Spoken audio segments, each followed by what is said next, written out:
Welcome back to Tony Out. In this video, I will guide you through the process of removing the secret code feature in WhatsApp as of 2024. Before diving into the tutorial, make sure to check out our latest software linked below this video. Now let's get started. First, open your WhatsApp application.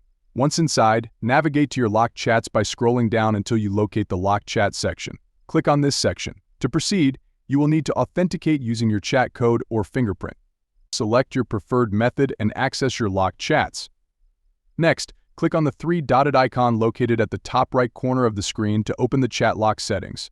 Within these settings, select the option that indicates secret code and choose the option to turn it off. This action will disable the secret code feature. When you go back and attempt to access your locked chats, you will notice that it no longer requires a secret code. Instead, it will prompt you to use either your fingerprint or Face ID. To remove a specific chat from the locked chat section, press and hold the chat, click on the three-dotted icon at the top right, and select the Unlock Chat option. Confirm the action with your fingerprint. Once completed, the chat will be accessible from the main WhatsApp menu. That's all for this tutorial. If you found this video helpful, please like, subscribe, and watch our next video.